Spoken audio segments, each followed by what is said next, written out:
Okay, 4.3, right triangle trig. This is probably a favorite of a lot of students because it's pretty straightforward.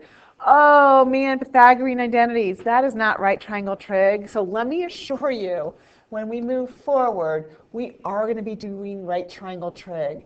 Yeah, that doesn't look like right triangle trig either. Ah, here we go. Sun is up from the horizon, shining on a tree. That's right triangle trig. That's right triangle trig. We will get there, I promise. So the first thing is we're going to revisit Pythagorean identities because you've done this before last year. And of course, I want your brains to understand why they've been doing what they've been doing this whole time. We don't want to just memorize things without knowing where they came from. So we think about our unit circle and we think about how the, to get to any point on the unit circle, I'm going to switch my colors. So to get to any point on the unit circle, right, we go a little bit on X, we go up Y, and there we are, right? And we also know that we can create our little triangle inside the unit circle. And so when our little triangle's inside the unit circle, we know that this represented our X value, right? When we found the point, we went this way, X, and then we went all the way to the point, we had to go up Y. And we already know that the radius of this unit circle is 1. So we've got a little bitty right triangle stuck in there. And so we're going to take that little bitty right triangle out, make it a little bit bigger so we can see it. So right, it's a right triangle. We've got X and we've got Y. We're like, you know what? Why not use Pythagorean theorem on it? So we're going to look at this and say, well, X squared plus Y squared equals 1. Great, right? What are we going to do with that? Well, I'll tell you what. We're going to remind ourselves that if we look at this little bitty triangle embedded in this unit circle, we've got an angle right here, right? Our angle's right here. There's not really enough room to write theta, but this angle right here is theta. And we know some things about this angle that we're looking at right here. We know that our coordinate point, since our coordinate point is x comma y, we know that the cosine of this angle theta is equal to x, right? And we know that sine of this angle theta is equal to y. So when we use substitution and when we see x squared, x being squared, we can substitute in for x cosine theta. So we substitute that in, and we get cosine theta squared. And then same thing for the next part of it. We see that y is the same thing as sine theta. And so when we see y, we're going to plug in, that plus, we're going to plug in sine theta and then square it. And we're almost done. So we could write cosine theta squared just the way it is, but most of the time you're going to see it written like this, cosine squared theta. And so here, my dear students of pre-calc, is your first Pythagorean identity. Now, do you have to understand where it came from? Nope. All you have to know is that we're going to use this in trig. If you did understand where it came from, then good for you. Your brain's probably happier. Okay, so let's stop for just a second and talk about squares, right? This cosine theta squared is the same thing as cosine squared theta, but that's not the same thing as cosine theta squared, right? These two, we're squaring the function. This, we're squaring the angle. No, no, no. So I just wanted to kind of go over that. All right, so I gave you plenty of room to write on your notes, and so we've got our first Pythagorean identity of cosine squared theta plus sine squared theta equals 1, and we're going to mess around with that. We're going to look at our first Pythagorean identity. I'm going to say, you know what, I wonder what would happen if we took this identity and we just decided to divide every term. Okay. Let's see, I'll just set in my, okay, so we're back. You might not even see my calendar fly up there, but I had a reminder I have something coming out. All right, so here we go. I'm going to go ahead and divide every term by cosine squared theta. Are we allowed to do that? Is this changing the equation if we divide every single term by the same number? Nope. The equation stays the same. It might look a little different, but it's still the same equation. So here we go. Cosine squared theta divided by cosine squared theta gives me a 1. And then sine squared theta divided by cosine squared theta, let's see, sine over cosine is tan. So sine squared over cosine squared must be tan squared. And then, since 1 over cosine is secant, then 1 over cosine squared must be secant squared theta. Okay, whenever you need to pause this and catch up, do so. That's why you've got your Chromebooks, and the learning can go at your pace. So we're almost there. Usually when we see this Pythagorean identity, we see it with the side switch. We see secant squared theta equals 1 plus tan squared theta. And you know that I'm going to tell you something about how I remember it. I remember it, let's say, I don't know, I went to college in the 80s, and I unfortunately did a lot of tanning, not in tanning beds, but I was always seeking a tan in college in the 80s. So that's how I remember this. Seek a tan. All right, it's not a healthy thing to do anymore, but seek a tan reminds me that seek and tan go together. All right, so we've got, yes, I can tell that may have helped some of you and may not have helped others. So we've got cosine squared theta plus sine squared theta equals 1. That's our first one. And then secant tan, so secant squared theta equals 1 plus tan squared theta. That's our second one. And you know what we're going to do to find our third one? We are going to switch colors. All right, we're going to go back to our original cosine squared theta plus sine squared theta equals 1. And instead of dividing every term by cosine squared theta, we're like, let's try something new. Why don't we go ahead and divide every term by sine squared theta? And let's see what that gives me. It's going to give me something that looks a little bit different. So let's see. Cosine squared theta over sine squared theta. Well, let's see. Cosine over sine is cotan. So cosine squared over sine squared must be cotan squared theta. Of course, sine squared over sine squared is 1. If 1 over sine is cosecant, then 1 over sine squared theta is cosecant squared theta. Once again, you usually see this Pythagorean identity with the cosecant squared theta equals 1 plus the cotan squared theta. And you guys may not remember what a cot is, but that's a small bed. And this is how I remember this. Okay, we got a little announcement there. So this is how I remember it. Maybe you want to grab your snuggly dog or cat and co-seek a cot. So, together with your snuggly dog or cat, I can't think of like other animals that might be snuggly to take a nap with on a cot, but there you go, co-seek a cot. So those are your 3 Pythagorean identities, and we're going to use these in a couple different ways. So do you have to memorize them? Absolutely. So now that brings us to, checking on the time, okay, that brings us to the sheet, everything we need to know so far. So I'm hoping that you picked up your 4.3 note sheet and the sheet that says everything we need to know so far. If you haven't, pause and go get it. As you're looking at it, it's got everything we need to know so far. All right, so it's got the unit circle, it's got the right triangle trig as far as SOHCAHTOA, it's got all the different identities, the reciprocals, and then it's got the Pythagorean identities we just did. It's got the quotient identities where tan is sine over cosine and tan is cosine over sine. What you'll see also on here is the quadrant where it's split up into which of the 6 trig functions are positive or which ones are negative in each quadrant. I know that's how teachers have taught it in the past, so I wanted to include that in there. Because definitely, even though I do it a little bit differently, we get the same thing. You've got to know which trig functions are positive or negative in the quadrants. And we'll talk more about that when I see you for 4.4. That's going to be big in 4.4. And then, of course, in the very bottom, we've got supplementary angles, complementary angles, and the coterminal angles. So here we go. I'm assuming that you will know all of this stuff before you take the test. And I think you're going to be surprised how much will come back to you because you've used many of the things on here 2 years in a row. All right, so if theta is an acute angle, once again, acute angle, that's smaller than 90 degrees, we needed to know that it's acute because that tells us it's in the first quadrant, okay? We'll deal with angles in 4.4 that aren't acute, and then we have to look at the unit circle. But we're doing right triangle trig right now.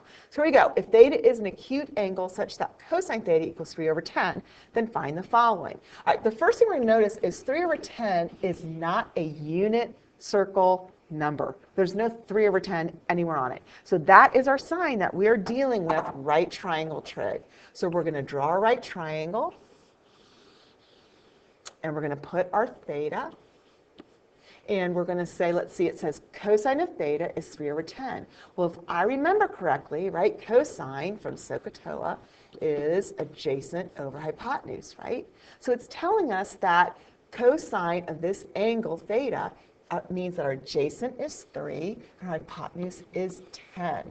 So this makes sense, right? When we're looking at this, if we see that we're looking at theta and we're like, hey, I wonder what cosine of this angle theta is, we would look at the adjacent over the hypotenuse and we get 3 over 10, just like they gave us. So we're almost done, but right triangle trig, we have to have all 3 sides labeled before we can start listing our other 5 trig functions. So let's think about it. We're missing a side. We can use Pythagorean theorem, right, which says 1 leg plus another leg, which we don't know, squared, equals the hypotenuse squared. So we'll have what? 9 plus x squared equals 100. And then we'll go ahead and subtract 9 from both sides to get 91, right? And then we'll say x is equal to the square root of 91. Since we are in an equation, and normally we do plus or minus, but remember, we're talking about a measurement, and measurements have to be positive, and that's why we're not looking at the negative square root of 91. So we're ready to go. We've got our right triangle set up, and now all we have to use is our knowledge of SOHCAHTOA and the reciprocal identities. So sine of theta is going to be what our opposite over our hypotenuse. So we'll just put root 91 over 10. We can't simplify root 91, so we're just going to leave it alone. And then when we think about our reciprocals, sine's reciprocal is cosecant. So I'm going to hop there, and I'm going to flip 10 over root 91. And we've learned that Webassign will accept it that way. We'll go ahead and rationalize it just because I'm not sure when you take the SAT, or I'm sorry, the ACT most of you will take, whether you will even see it with a radical in the denominator. I want to make sure that you can recognize the answer both ways. So this is the answer that you'll see if you take the ACT. So I'll have to look into that. Maybe we don't have to rationalize anymore. For now, we're going to, though. And then I'm going to look at secant, and since cosine is 3 over 10, then secant is the flip. So that's 10 over 3. I didn't even have to use the right triangle, did I? Tan, I can use the right triangle. Tan is opposite over adjacent, right? So that's root 91 over 3. And the last thing to do is cotan is the flip. It's reciprocal of tan. So that's giving me 3 over root 91. And so I'll rationalize the denominator, right? So I'll get 3 root 91 over 91. We are moving at a fast pace. I really would encourage you to pause this video and breathe and look at what we wrote. Maybe even rewind and listen to it again. All right, let's go to example 2. Use trig identities to transform one side of the equation into the other. Now I'm going to tell you, when we get into a little further into chapter 4, actually I think it's going to be more in chapter 5, but down the trig road, we are going to be doing some verifications, trig verifications that are really difficult. But in this section, we're just doing some really basic ones I think you'll feel good about. So what they want you to do is this. They do not, it's saying transform one side of the equation. So it's saying leave the secant theta side alone, and let's work on the left side and see if we can rearrange the left side so that it's equal to secant theta. So I look at cosecant theta and I'm like, okay, that's the flip of sine, right? So that's the same thing as 1 over sine theta.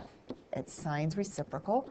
And then tan I can rewrite, right? I can rewrite tan as sine theta over cosine theta. So this would be your first line showing your transformation. We want to show all of our lines because when we get to verification, that's part of our proof for the reader that's reading it. So we can go ahead and cancel there and there, and we're left with 1 over cosine theta. We're almost there. We're going to put little equals there. Some people rewrite secant theta, secant theta. I'll show you what I do in just a second. And then, of course, we know 1 over cosine theta is secant theta. What I do is I bring down my secant theta. I write it again. I'm like, yep, look, I transform the left, and it looks just like the right, and I am good to go. Okay, let's do, for some reason we went from example 2 to example 4, but I'm sure you're not complaining. All right, here we go. The sun is up 30 degrees from the horizon. So before I draw my picture, I just want you to understand what it means.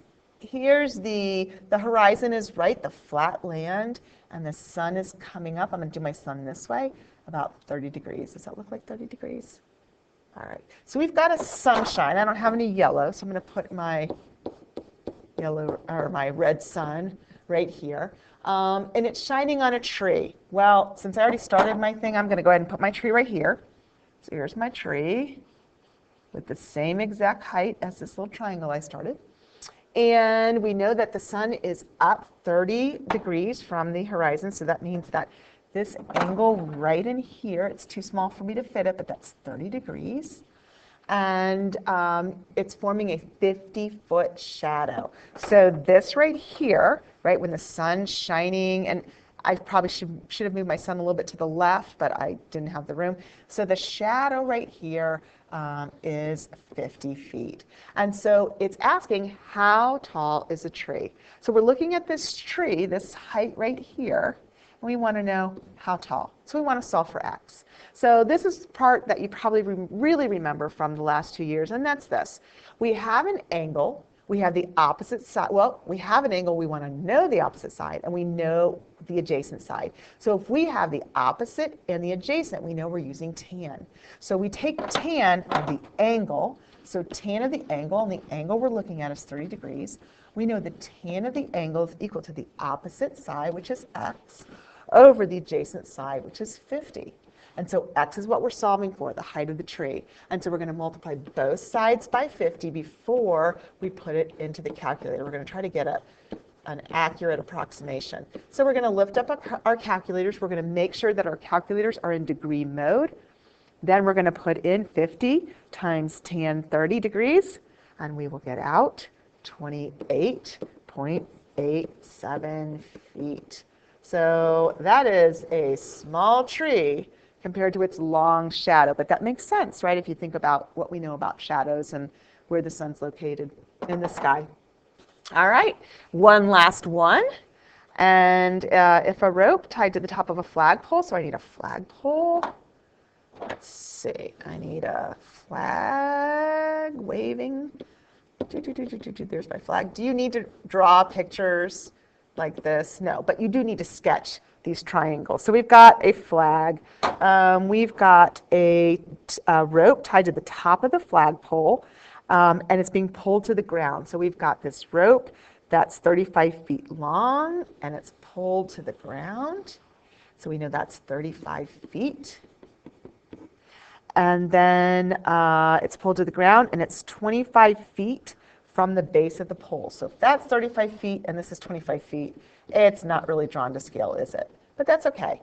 And so it's asking what angle is formed by the rope and the ground when the rope is pulled to the ground. So we're asking for this theta. So we don't know the angle, but we do know the adjacent side, and we know the hypotenuse. So we know cosine is the one that involves adjacent and hypotenuse. We know that from the SOHCAHTOA right triangle trig stuff that we've done. So here we go. So we're going to set it up. Cosine of the angle. What angle? We don't know yet. But cosine of this angle theta is equal to the adjacent side over the hypotenuse. So when we need to find the angle, that's when we use the inverse button on the calculator. So before we do this, we set up our problem differently. We say to find theta, we've got to put our answer. Remember, with inverse functions, our answer, our y becomes our x becomes our y. So that's what we're doing. We're putting our answer in. So it's going to be cosine -1, that's inverse theta. I'm sorry, inverse cosine. And that's how we get our angle. Do you see what we just did? The cosine, the inverse cosine, we switched out our theta for our answer of 25/35. So you're going to look on your calculator, you're going to push the cosine inverse button, and then you're going to go ahead and put 25/35 in, making sure that, well, you know what? I'm going to make sure that mine's in degree mode because my answer will make more sense in degree mode. So once I do that, I get the answer of 44.42 degrees. And that seems reasonable, even for my sketch. All right, thanks for joining me. I know that you've got a practice sheet for 4.3. I hope you have fun with that and with your WebAssign as well. Have a great day. I'll see you in class.